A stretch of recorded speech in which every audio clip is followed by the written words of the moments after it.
Hi there, my name's Ginger Lester and I'm with the City of Nelson. Today I'm going behind the scenes with our waste collection drivers.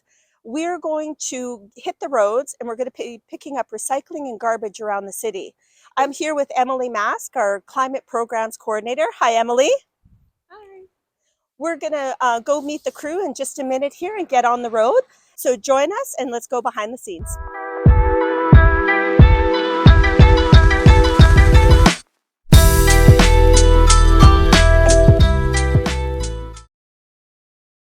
Okay, we're just in Rosemont and we're following the split pack truck. This is a dual compartment waste collection vehicle that can pick up both recycling and garbage waste. So there is a smaller vehicle that we're not with at the moment, but yeah, so we're out with the big truck and let's see what it takes to pick up waste in Nelson. Okay, so we're in the truck now. This is Sean Patterson. Hi there. Hi, Sean. Thanks for taking us out today. Yep, no Sean, problem. you're going to ask all the I'm going to ask you some tough questions. Are you ready for it? I don't know about that. Okay, well, let's see. go. We'll see. Here we go, everyone. And you know, one thing I'm noticing too, and I mentioned in my intro is, you know, we've had a freeze-thaw effect, and people will notice all around town that the snowbanks are not normal right now. They're quite hard and there's big chunks of snow. Oh, yeah. Is the snow and ice impacting this week's pickup? Yes, it does, especially when the people can't, they put it right beside their house and then there's a big berm. So we're walking over this berm and that makes it super difficult to get at. Right. So Sean, would you say that it is like a completely different job picking up garbage and waste in the winter compared to the summer? I can't even compare it. It's not comparable, honestly. Yep. It's summer's relatively easy, but then again, like for driving, it's easy. But swamping is hard because it's hot, right? And it stinks more too. Don't forget that, right? It amplifies the smell. So there's pros and cons, but definitely more challenges in the winter. Oh, the winter, just driving, and also your footing. The guys like swamping and stuff. Your footing, it's icy. You can't throw the bags as far. You got to walk the cans, very gingerly. How's that for you? That makes sense. But yeah, it's a lot of things you got to be worried about in the winter, and it slows us down. That's why we run the little truck as well in the winter, right? And it gets all the little nuances, the little backups that we don't have to do. And will you, like, I hear sometimes in the commenting on our social media and that an alley is impassable for just regular vehicles. Do we go and clear the alley first, or what happens if an alley is impassable? If I can't get in, yep.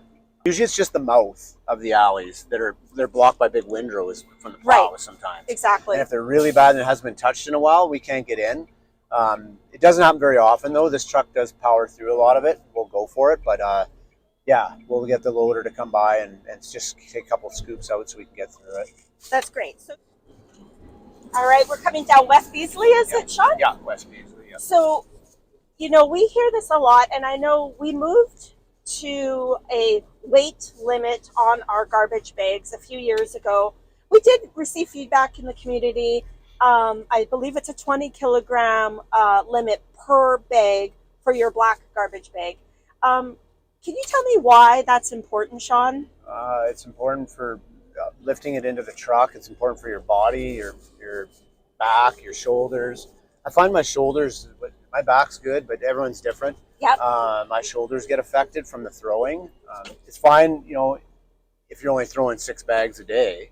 Right. Then it could be but 50 you're pounds moving 5,000 kilograms of waste a day. Put it this way, when Recycling BC implemented the loose recycling, they went away from the blue bag system. Yep. I actually was one of the guys that unpacked all these bins that we got, the Rubbermaid blue bins for recycling. I unpacked up 4,000 of those, and that's how many.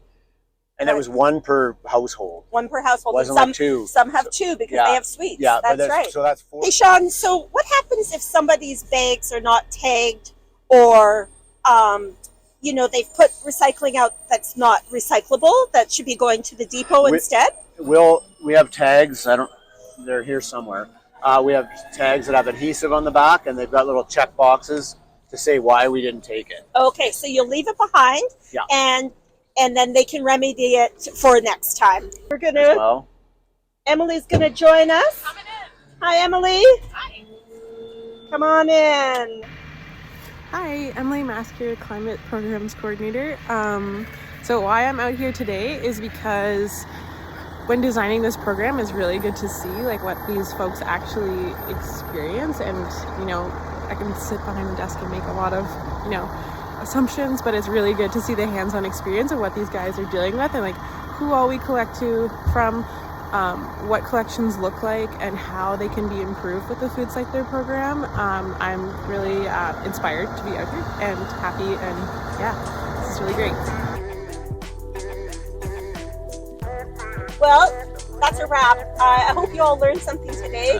So thank you, Sean, You're for welcome. everything. He answered all our questions. And we might have come out again in the summer and see how hard it is to do when it's really hot outside. Thank you, Emily. Bye.